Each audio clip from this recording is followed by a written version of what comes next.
Hello everyone, आजको भिडियोमा हामी आइसिसिआर स्कलरसिपको बारेमा कुरा गर्नेछौँ। यो स्कलरसिप के हो र अझै यसको बारेमा धेरै डिटेल्सहरू बुझ्नेछौँ र 2022/23 सेसनको लागि के कस्तो अपडेट्सहरू छन् सबै हामी हेर्नेछौँ।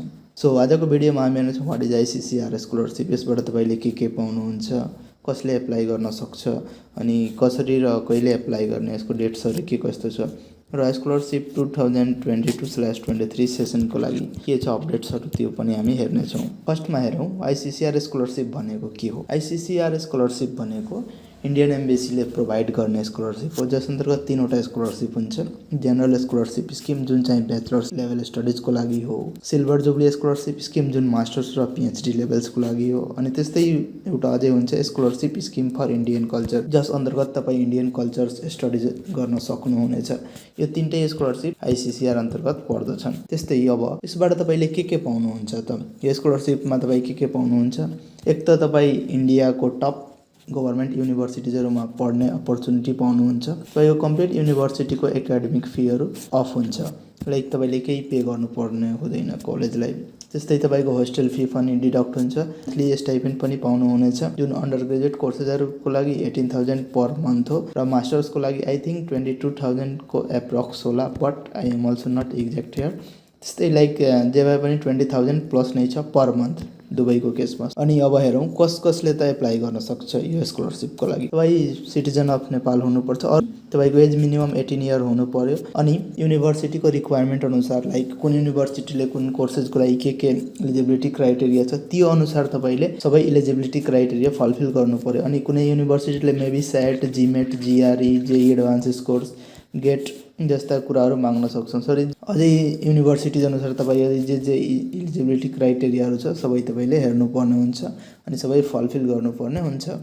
ओके, अब हेरौँ के कोर्सेसहरू के छन् र केही एडिसनल क्राइटेरियाहरू केही छन् भन्नु। फर्स्ट पोइन्टमा भनेको छ साइन्स अथवा इन्जिनियरिङ कोर्सेसको लागि तपाईँले फिजिक्स, केमिस्ट्री र म्याथ पढेकै हुनु पर्यो आफ्नो +2 लेभलमा।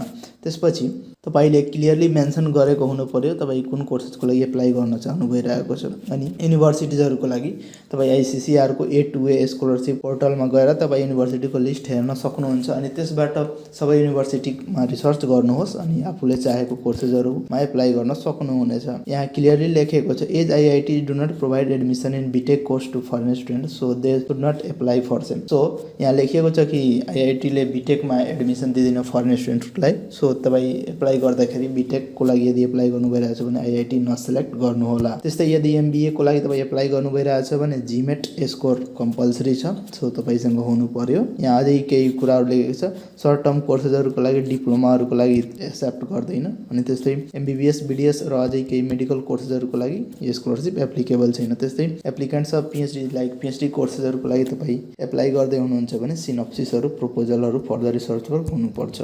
त्यस्तै अब हेरौँ कहिले र कसरी एप्लाई गर्न सकिन्छ त यो स्कलरसिपको लागि। यो स्कलरसिप कम्प्लिटली अनलाइन हो, जुन कि तपाईँ www.a2ascholarship.iccr.gov.in मा गएर अपलोड गर्न सक्नुहुनेछ आफ्नो डकुमेन्ट्सहरू अनि त्यहाँ गएर फर्म फिलिङ गर्न सक्नुहुनेछ।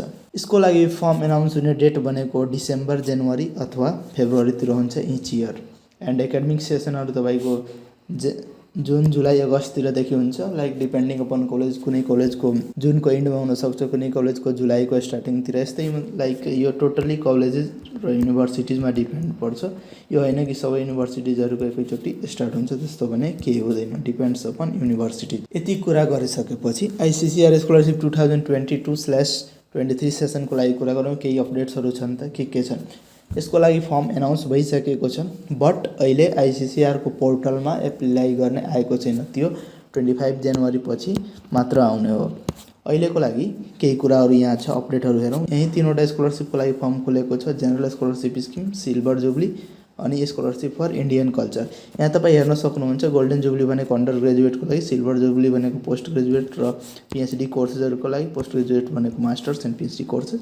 अनि त्यस्तै इन्डियन कल्चरमा जब तपाईँ dance, music, theatre, performing आर्ट्सहरू, Indian ल्याङ्ग्वेजहरू यिनीहरू जस्तो कोर्सेसहरू गर्न सक्नुहुनेछ। यदि तपाईँ इन्डियन कल्चर स्टडिजको लागि एप्लाई गर्दै हुनुहुन्छ भने तपाईँले इन्स्टिट्युट रिक्वायरमेन्ट अनुसार अझै एडिसनल डकुमेन्टहरू जस्तै कि तपाईँको रिक्वायर्ड फिल्डमा के नलेजहरू छन् त्यसको पनि तपाईँ एप्लाई गर्नुपर्ने हुन्छ।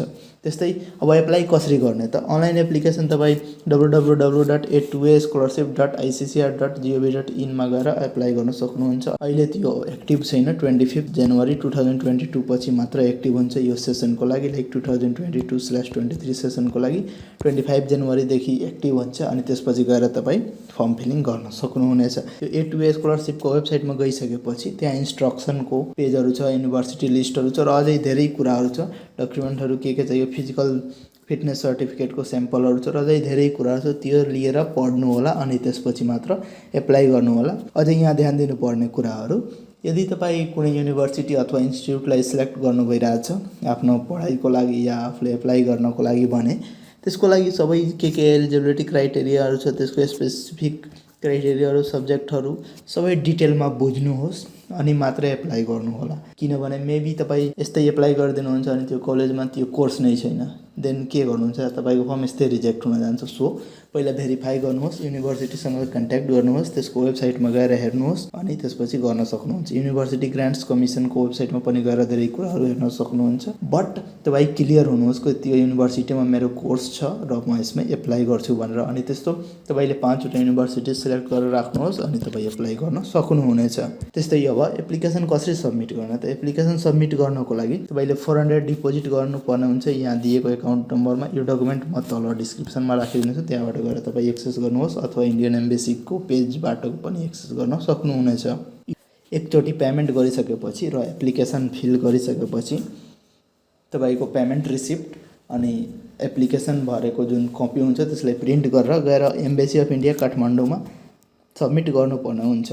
यदि तपाईँ यी यहाँ दिएका डिस्ट्रिक्टहरूबाट हुनुहुन्छ भने बारा, चितवन, धनुषा, महोत्तरी, मकवानपुर, पर्सा, रौतहट र सर्लाही यो सबै डिस्ट्रिक्टबाट हुनुहुन्छ भने तपाईँ directly consulate general of India वीरगन्जमा गएर त्यहाँ सब्मिट गर्न सक्नुहुन्छ। र यो बाहेकका अझै ठाउँबाट हुनुहुन्छ भने डाइरेक्टली तपाईँ एम्बेसी अफ इन्डिया काठमाडौँमा गएर आफ्नो एप्लिकेसन सब्मिट गर्नुहोला। र यहाँ याद राख्नुहोस्, तपाईँले एकचोटि जुन 400 एप्लिकेसन फी दिनुहुन्छ त्यो रिफन्डेबल हुँदैन, सो बी केयरफुल। अनि त्यसपछि केही अझै नोटेबल पोइन्ट्सहरू छन्। तपाईँ यहाँ ध्यान राख्नुहोस् कि मेडिकल कोर्सेसहरूको लागि यो छैन, जस्तै फिजियोथेरापी, एनेस्थेसिया, प्यारामेडिकल, नर्सिङहरू, जस्तै हाम्रो फेसन, ल कोर्सेसहरू, यस्ता कोर्सेसहरू छैन। BA LLB पनि यसमा इन्क्लुडेड छैन, BSc MScहरू पनि छैन।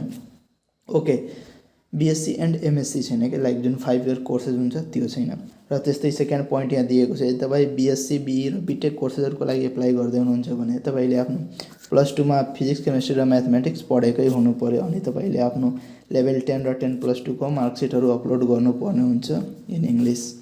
र यहाँ एउटा ध्यान राख्नुहोस्, यदि तपाईँ कुनै डकुमेन्टहरू एडिसनल अपलोड गर्नु भइरहेछ र त्यो नेपालीमा छ यानि इङ्ग्लिसभन्दा अरू कुनै ल्याङ्ग्वेजमा छ भने त्यसलाई इङ्ग्लिस ट्रान्सलेट गरेर मात्र अपलोड गर्नु होला, अदरवाइज त्यो भ्यालिड हुने छैन। त्यस्तै अझै केही पोइन्ट्सहरू यहाँ दिइएको छ। तपाईँको इन्कम्प्लिट एप्लिकेसनहरू रिजेक्ट गर्न सकिन्छ यदि इङ्ग्लिसमा छैन या युनिभर्सिटीले बुझ्न सकेन भने।